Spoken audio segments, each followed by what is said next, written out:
Shocking news అయితే ఒకటి బయటకు వస్తుంది. వైసీపీలో చీలిక 7 ఎమ్మెల్యే సపరేట్ వర్గంగా వెళ్తున్నారని చెప్పి ఒక వార్త అయితే బయటకు వస్తుంది. ఎలా ఉండబోతుంది అంటారు? నిజంగానే జరుగుతుందంటారా? లేదంటే మన జగన్మోహన్ రెడ్డి రాజీనామా చేస్తున్నాడు, ఎంపీగా వెళ్తున్నారు అనే ప్రచారం జరిగినట్టు ఇది కూడా ప్రచారమే అనుకోవాలంటారా? అసలు లెవన్మోహన్ రెడ్డి పేరన్నా ఉంచంటారా స్వామి? ఆ లెవన్మోహన్ రెడ్డిని పేరంతా ఉంచండి.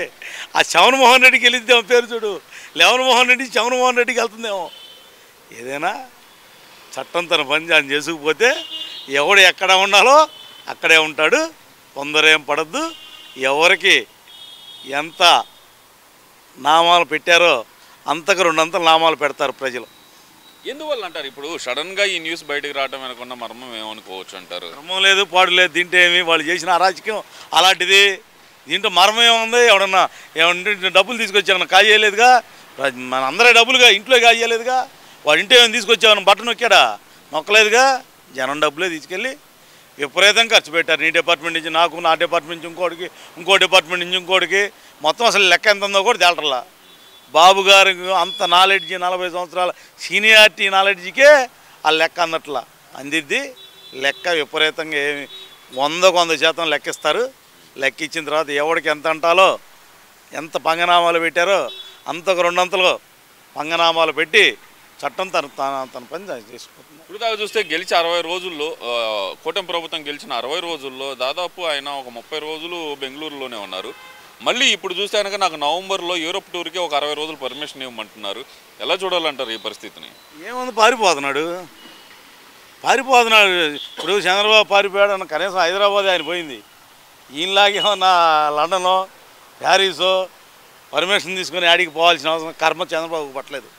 పారిపోయాడు అన్నారు కదా అప్పుడు చంద్రబాబు గారు. మరి ఇప్పుడు ఈయన చేస్తున్న పని ఏంది? ఈయన ఏం చేస్తున్నాడు?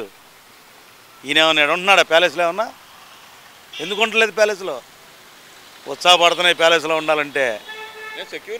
సెక్యూరిటీ ఇవ్వచ్చు కదా. మరి గతంలో ఉన్న సెక్యూరిటీ నాకు పునరుద్ధరించండి అంటున్నాడు కదా. మరి ఆ సెక్యూరిటీ ఇవ్వచ్చు కదా, భయపడకుండా ఉంటాడు కదా. సెక్యూరిటీ ఎంతమందిని ఇస్తారైంది? ఏమన్నా ఎంతమందిని ఇవ్వాలి సెక్యూరిటీ? 58 మంది ఉన్నారు. నాకు సీఎం స్థాయి సెక్యూరిటీ కావాలంటున్నాడు. సీఎం స్థాయి అంటే నువ్వు ఒకసారి సీఎం స్థాయి అవ్వగానే సీఎం సెక్యూరిటీ వచ్చిద్దా? దానికి థ్రెట్లు ఉంటాయి, ఎనర్జీ కమాండోలు అన్ని రకాల ఆలోచించి కేంద్రం ఇచ్చింది. ఏమి ఇబ్బంది ఏం లేదు. మొన్నదా మరి 980 మందిని పెట్టుకున్నాం. 5-6 కోట్లు నెలకే జీతం ఇచ్చుకుంటా. ఎవరి డబ్బులు 5-6 కోట్లు? మరి అదే 5-6 కోట్ల డబ్బులు ఇవాళ పోయి మరి మొన్నదా స్పెషల్ ఫ్లైట్లో తిరిగావు మరి జనం డబ్బులతోటి. మరి నిన్న ఏ ఫ్లైట్లో వచ్చావు? మొగుడు పెళ్ళం ఏ ఫ్లైట్లో వచ్చారు? జనం అంతా తిరిగే ఫ్లైట్లో వచ్చారు.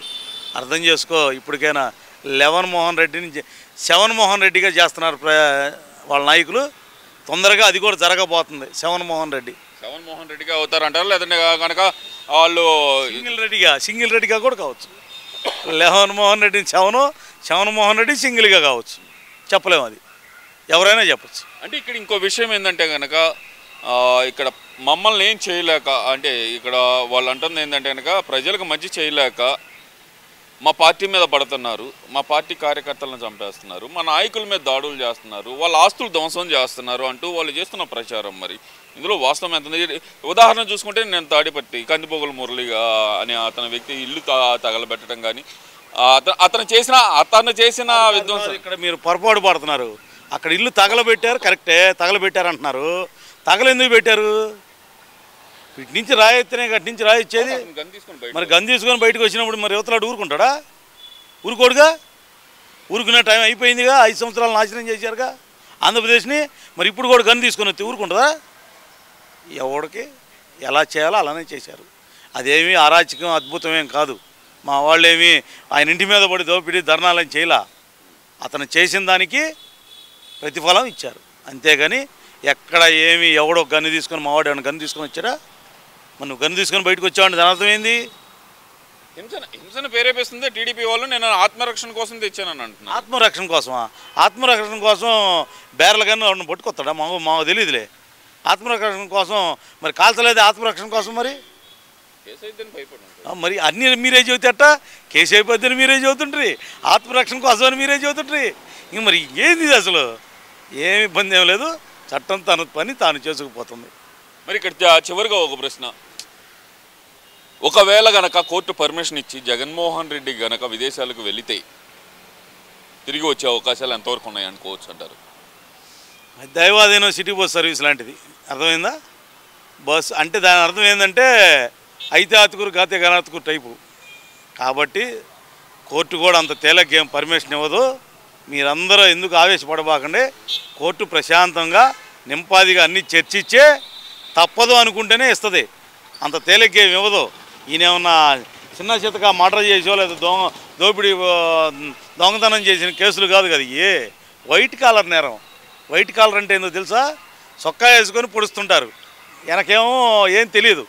ఎన్నుపోటు వ్యవహారం లాంటిది అనమాట ఈ వైట్ కాలర్ నేరాలని. వైట్ కాలర్ నేరాల్లో ఏం ఇబ్బంది ఏం లేదు. మీరు అమెరికా పోవటానికో లేకపోతే ప్యారిస్ పోవటానికో లేకపోతే లండన్ పోవటానికో పర్మిషన్ అడిగినా అన్నీ అవసరాన్ని బట్టే ఇస్తారు. అవసరం లేనిది ఎవరు గుర్తుపెట్టుకోండి. ఏం ఇబ్బంది ఏం లేదు. మీరు కోర్టు పని కోర్టు చేసిద్ది, చట్టం పని చట్టం చేసిద్ది. బాబు గారు పని బాబు గారు చేస్తారు.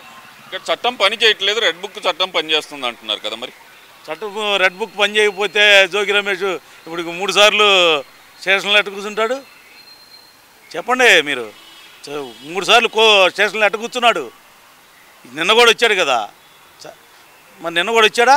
నిన్న మరి 2 గంటలు కూర్చొని వెళ్ళాడు. చట్టం పని తను చేస్తాడు. గుర్తులేదు, మర్చిపోయాను అంటున్నారంట. ఇదేంటి అసలు? నాకు అర్థం కాని విషయం అసలు.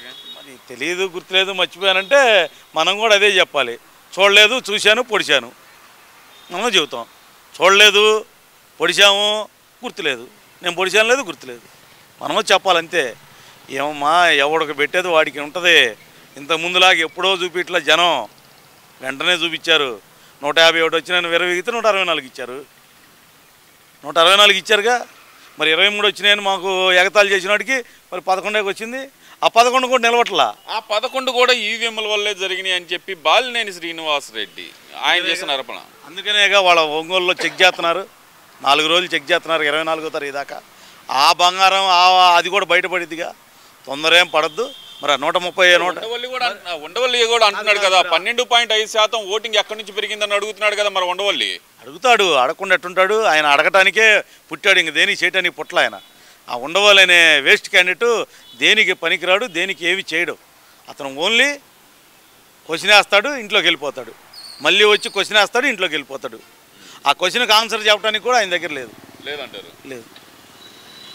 Okay, thank you.